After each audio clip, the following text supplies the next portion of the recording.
All these false prophets that paraded themselves all over Nigeria, they started by saying Tinubu will not win, Tinubu will not be sworn in. Then after they declared him winner, they now say he will not be sworn in. They now say on the day of swearing in he will be arrested, and Obasanjo has prepared soldiers to take over government. Nonsense. Even their minds is corrupted, and that is why we keep saying, calm down, let's teach you Bible. You call us heretics. Let ignorance disgrace you before the world.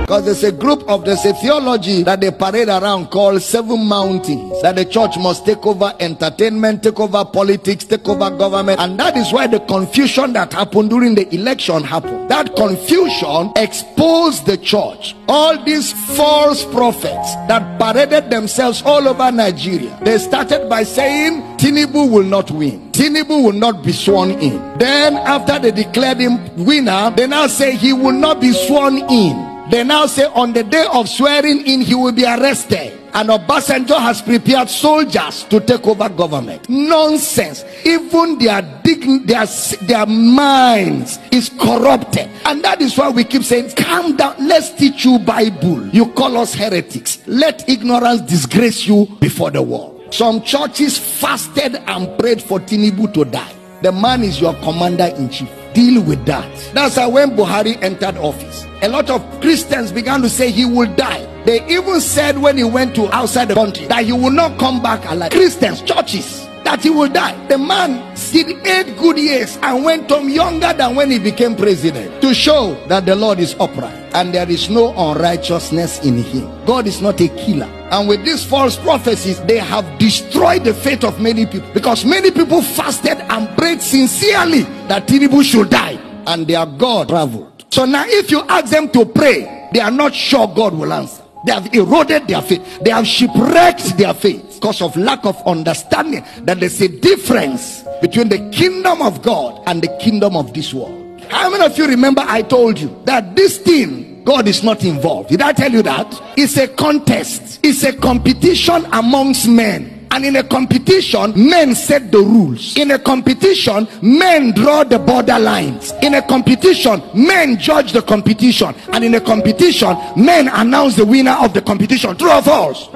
Anything that a man will set the rule cannot be God. God is not a man. Your elections, the rules are set by men. Your constitution is drawn by men. It's not Bible. It's not God. It's not God. It cannot be God. God does not install presidents. God does not install presidents. Men vote who should rule them. There's a process that is set by men, and men will determine who wins, and men will announce. Didn't you go to school? It is called a democracy. What is a democracy in social studies? Government of the people, for the people, by the people. How did you bring God in? The government of God is a theocracy. You didn't hear what I said. The government of God is a theocracy. That is God's government over his people. There is no theocracy anywhere in the world. It is democracy all over the world. That is why preachers in America kept saying Donald Trump will win, and kept saying it. In fact, one woman of God was on television praying, oh God, send African angels, send African angels to come to America and make Donald Trump win. Look at caricature, disgracing themselves,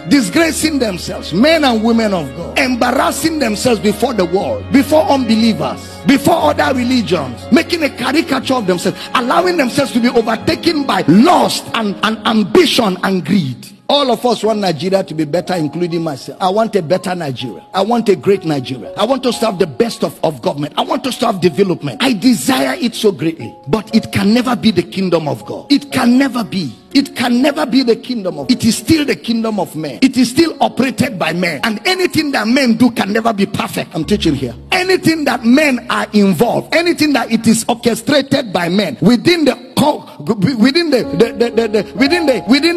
boundaries of men, it can never be perfect. I have a reason why I'm talking like this. Somebody even said that if Tinubu becomes president, we should amputate his leg. He said, amputate my leg. We're looking for him. Somebody even says he's a prophet. If Tinubu becomes president of Nigeria, there is no God in heaven. Look at that charlatan. That's a charlatan. That's what? A charlatan. Some churches, even pastors, stood on the pulpit and say, vote for this man. This man is the will of God. Let's fast and pray. How can a pastor be partisan? The pulpit is not a place for politics. The pulpit is a place, it is the pillar and the ground of the truth of the gospel. You don't use your pulpit except you don't know what the gospel is. And I don't blame them. Many of them don't know what the gospel is. They don't know what the gospel is.